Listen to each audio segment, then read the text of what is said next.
How much is enough to retire on? How much do you need? How much do you need to accumulate if you're not there yet? I'm Paul Barreca, West End Wealth Planning, IPC Securities Corporation, and this is the very first video edition of Paul's Wealth Insights. Welcome. You know, I don't think I've been asked one question more in my 30-odd years of business than, how much do I need, Paul? Do I have enough? Am I doing the right things? So on and so forth. At the turn of the 20th century, John D. Rockefeller was the wealthiest man in the world. He was the person who started Standard Oil, which became Esso and Exxon in the U.S. But the interesting thing about John D. Rockefeller at the turn of the 20th century is that he didn't have air conditioning. He didn't have Advils. He didn't have a cell phone. He didn't have computers, anything. The things that even modest income people in our society today take for granted. But I'm guessing that those people, modest income people, don't feel nearly as wealthy as John D. did at the beginning of the 20th century. A couple of years ago, the Chronicle of Philanthropy did a study on people who had just inherited a good amount of money. And they asked them one simple question. How much money do you think you need to feel secure? And the answer will blow you away. Virtually everyone said, I need twice as much as what I inherited. These people inherited a fair chunk of money.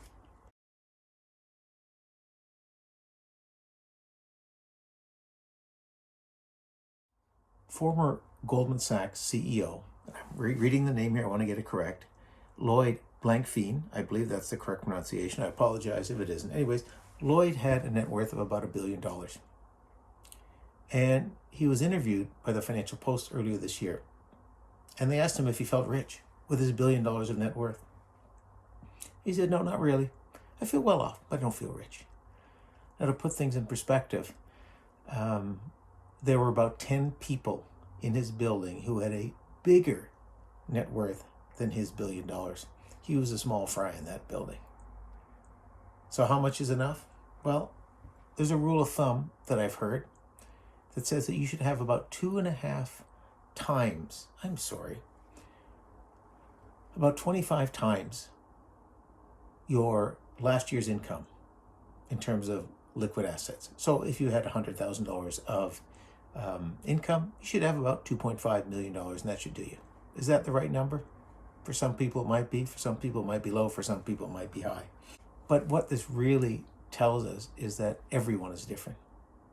And again, in my 30 years of this business, every single person has a different idea of money. And part of that is because of the way they've grown up. Did their families have money when they grew up? Did they not have money when they grew up? What is their philosophy on money? Are they savers? Are they spenders? Everyone is different. That's where planning is absolutely critical to understand whether you have enough or whether you're on track to get enough. That's one of the things that we do at West End Wealth Planning, and your advisor should be doing the same thing. It involves a careful, detailed plan outlining what you think your needs will be during retirement, both discretionary and non-discretionary. Non-discretionary means the things that you have to spend money and you have to pay the rent, you have to pay the electricity and the insurance bill and all those things. Discretionary are things like holidays, entertainment, eating out, things like that. So what we tend to do is put all that in a one-page spreadsheet, and then we crunch a lot of numbers. And the thing about that plan, though, it's not static. It's like wealth planning for your life. Wealth planning is not a static thing. It goes on for the rest of your life. You know why? Because things change. The world around changes us. You change. Your wants, needs, desires. That's why your retirement plan should be adjusted and looked at every few years. Now, if you're one of our clients at West End Wealth, you've had this done for you. You know where you are.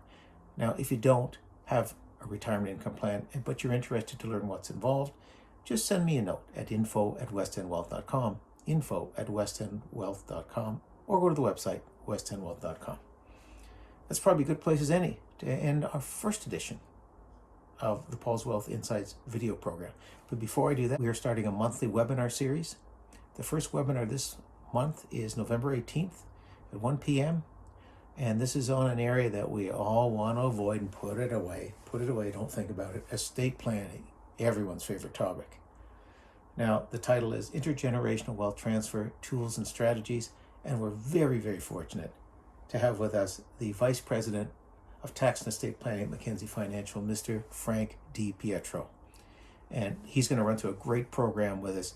You'll want to stick around for that. Now, if you want to get an invite, a link to this, again, send me a note at info@westendwealth.com. You need that to get the link for the presentation. Another date you want to hold is Thursday, December 3rd. That's where the ever popular and interesting Rana Chauhan, Chief Investment Strategist at Investment Planning Council, is doing a presentation on year in review in the markets. 2020, wild year, what happened, but maybe more important, his thoughts moving forward to 2021.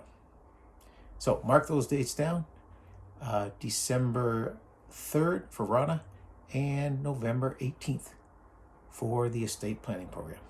I'm Paul Barreca. Hope you enjoyed the program. We're going to try to do one of these every week or so. So stick around. We'll see you again soon. Bye-bye now.